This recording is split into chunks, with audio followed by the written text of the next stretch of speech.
yang pertama, dari segi ilmu hukum pidana, saya ingin mempertegas bahwa selama tempus delicti dan locus delicti belum jelas, maka kasus ini akan kabur air terus. Kenapa? Karena kalau pada malam ini bisa lihat di jam berapa pada malam ini, ya, nanti lihat sendiri jamnya. Semua menyaksikan Deddy Manovel lagi duduk dengan pendeta Emi Sahertian di hadapan masa aliansi pada jam ini, pada tanggal ini. Tiba-tiba 3 hari kemudian polisi dari SOE tangkap saya, mengatakan bahwa pada jam ini, pada hari ini saya lakukan pembunuhan di SOE. Itu menunjukkan bahwa error in persona, salah tangkap orang. Karena apa? Karena saya punya alibi yang cukup kuat.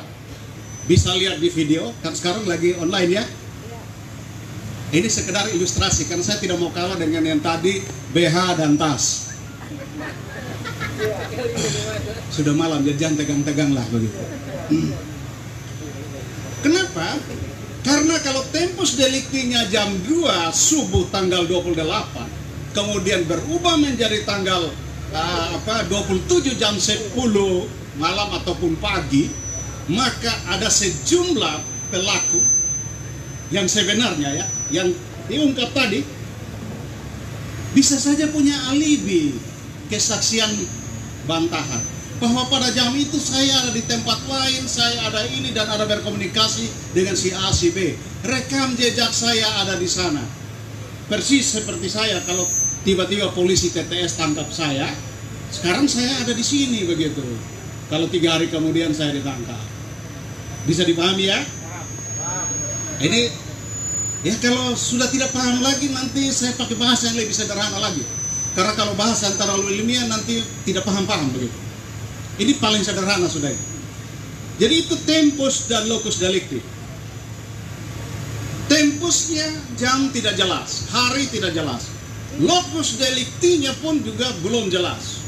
Apa benar di Hollywood, wali kota? Karena seperti yang tadi saya katakan, kalau locus delictinya di SOE, maka pada jam ini dan hari itu Deddy Manovel ada di Thanos.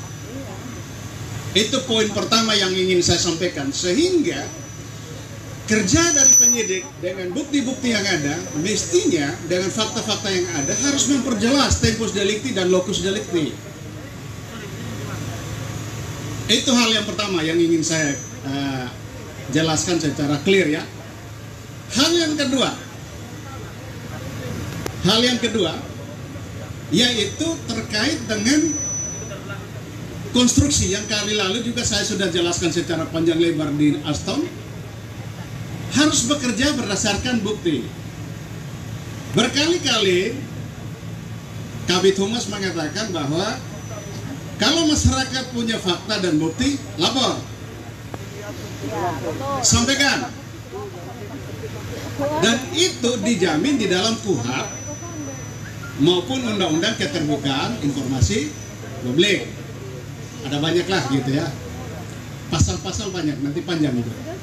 Oleh karena itu, mestinya dengan fakta yang ada, saya menduga sebagai akademisi, kenapa sampai malam ini jilid 5 ini Om Buang buka di sini? Itu pertanyaan paling besar sebagai orang kampus. Saya bertanya itu.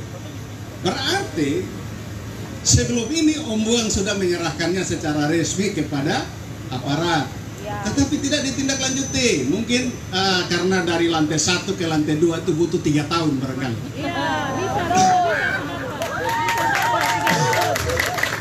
Oleh karena itu, Om Buang terpaksa membukanya di publik sehingga tidak ada dusta di antara kita. Karena saya melihat di media sosial, saya setiap kali posting saya selalu bilang bahwa sumber saya salah satu adalah analisis dan postingan dari para netizen. Di situ mulai ancam-mengancam, lapor-melapor dan seterusnya. Seolah-olah bilang bahwa Om Buang bohong. Ya. Kalau Om Buang bohong, maka hari ini termasuk saya dibohongi, kan begitu. Iya. Saya diundang sebagai akademisi dan dikasih fakta bohong. Tidak usah mereka yang lapor.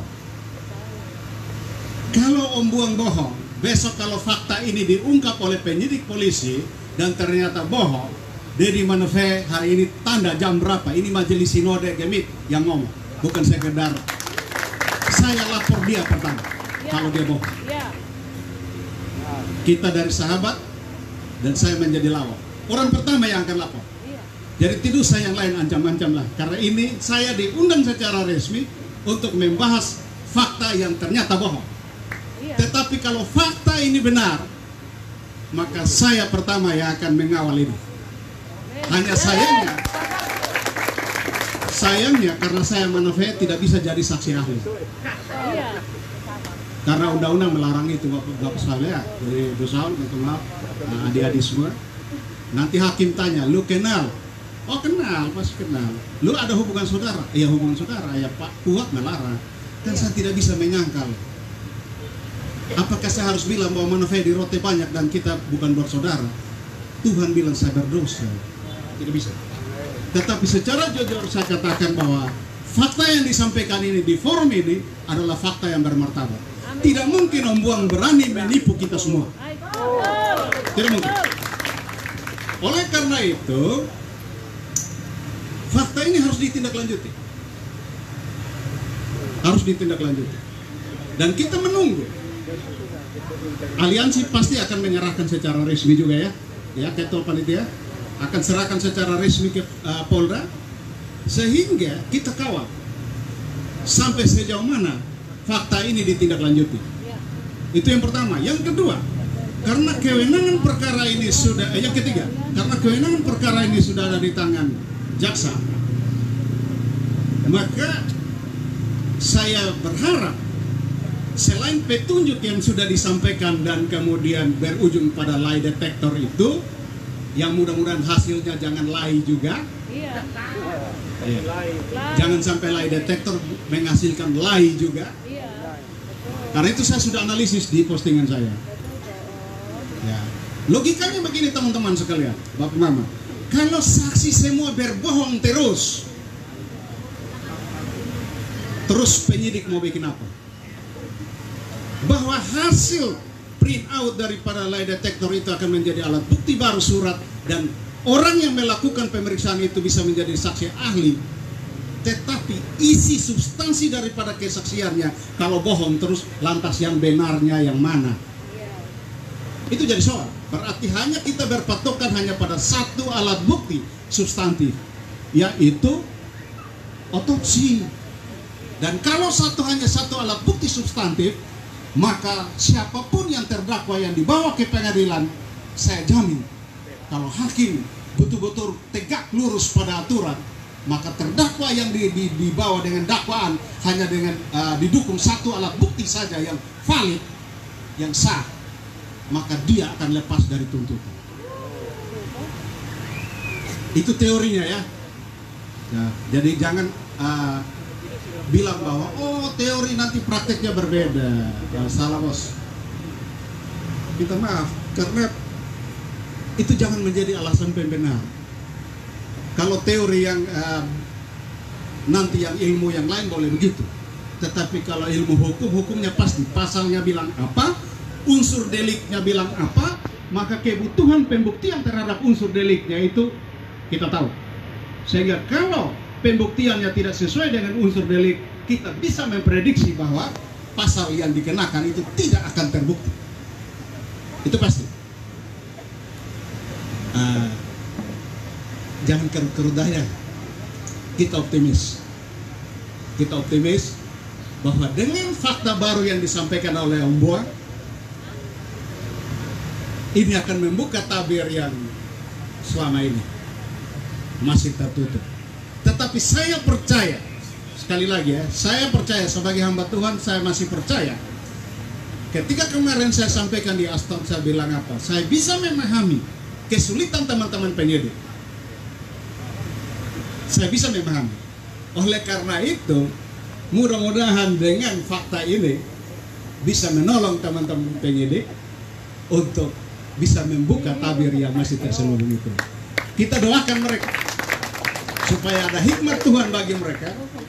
Mereka ingat, karena di dalamnya saya ingat kayaknya ada beberapa yang murid saya di kelas dulu. Mudah-mudahan dengan kalau lihat dosennya yang ngomong, dia ingat, oh iya dulu Pak Dedi omong begini ya, di kuliah bilang begini ya. Jadi mudah-mudahan ingat apa yang kita pernah ajarkan.